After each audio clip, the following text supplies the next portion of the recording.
Building on that principle, collection must remain limited to the purposes that have been stated and understood.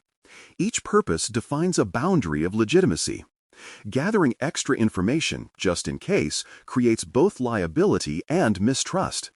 For instance, collecting demographic details for account creation may seem harmless until it enables profiling beyond consented use. Effective programs link every field on a form to a documented purpose in the data inventory. When a new purpose arises, data must be recollected with proper notice, not silently reused.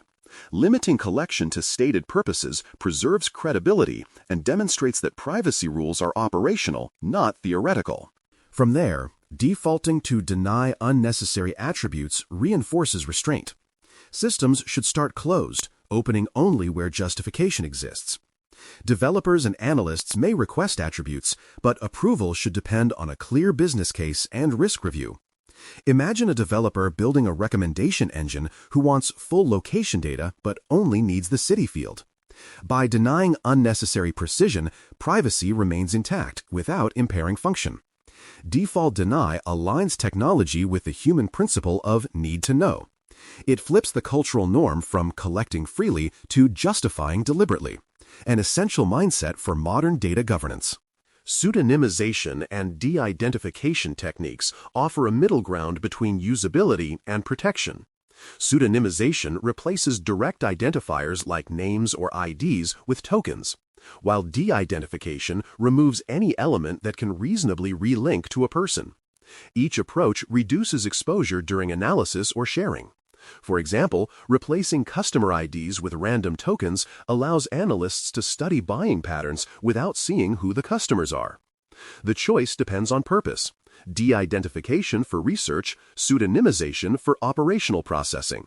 Both require secure management of mapping keys and clear policies on re-identification.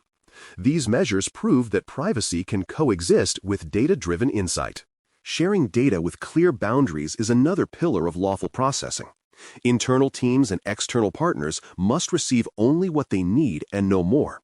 Contracts, data sharing agreements, and internal approvals formalize those limits. Consider a marketing vendor that needs email addresses but not purchase histories. Sharing less not only reduces risk but signals integrity. Every data transfer should include conditions for reuse, retention, and deletion. Documentation of those terms ensures accountability when questions arise later. Data sharing is not inherently unsafe, but it becomes dangerous when boundaries blur.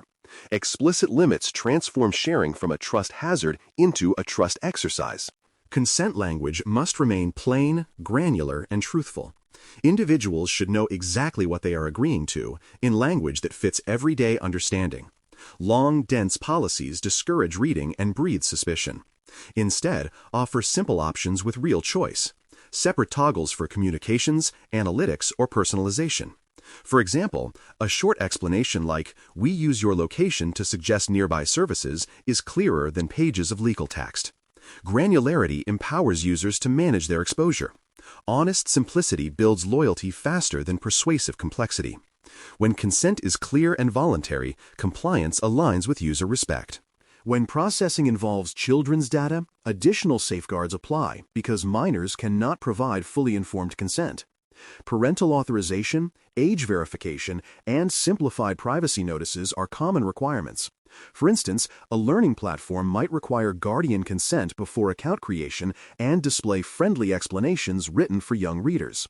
Systems handling children's data should avoid profiling or marketing altogether.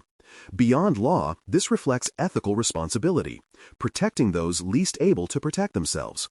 Organizations that handle such data must be able to demonstrate extra diligence in both design and oversight, proving that empathy, not expedience, drives their privacy posture. Privacy by default means systems start in the most protective configuration possible. Defaults should favor minimal data collection, limited sharing, and shortest feasible retention. Users may choose to expand access, but never by accident. A mobile app that keeps location tracking off until explicitly enabled exemplifies this principle. Design documentation should show that developers selected secure defaults consciously, not incidentally. Privacy by default reduces misconfiguration risk and builds consistency across products. It ensures that even inattentive users enjoy a baseline of safety. In practice, the default posture defines culture. What is secure for one user must be secure for all. Limiting access to personal data is central to privacy-preserving operations. Access should follow the least privilege principle, assigning permissions according to specific duties. For example, a support agent may view user contact details but not payment records. Access requests require documented approval, and periodic reviews ensure that privileges remain appropriate. Unauthorized browsing of personal data is not curiosity. It is a breach. Restricting access reduces temptation and error alike. Properly managed permissions convey a message of respect. The organization holds personal information not as property, but as a responsibility. Retention rules, when tailored by data category, keep information fresh and defensible. Not all data deserves the same lifespan. Transaction records may require years of retention for audits, while analytics logs might be purged after weeks. A structured retention matrix defines time limits and deletion triggers for each type. For example, personal identifiers may be deleted once anonymized summaries are complete. Applying these rules automatically reduces storage burden and privacy exposure. Retention discipline proves that the organization respects temporal boundaries, the idea that even legitimate data should not live forever. Cross-border transfers demand special safeguards because data may leave jurisdictions with weaker protection. Before sending data abroad, organizations must ensure that adequate protection exists through agreements, standard clauses, or binding corporate rules. Risk assessments should document the rationale and mitigation steps. For example, transferring data from Europe to a non-EU provider might require contractual guarantees and encryption in transit and at rest.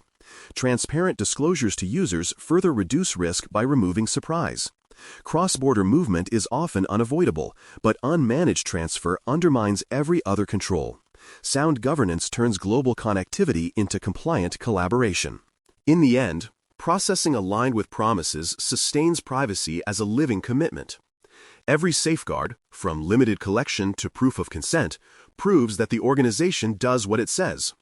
When privacy practices match stated intentions, trust deepens naturally. People share data not out of obligation, but out of confidence that it will be respected. The essence of privacy is fidelity between word and action. A program built on necessity, clarity, and restraint keeps that fidelity intact, transforming privacy from a regulation to a reliable relationship. Thanks for listening. For more audio courses, daily newsletters, and more, please visit baremetalcyber.com.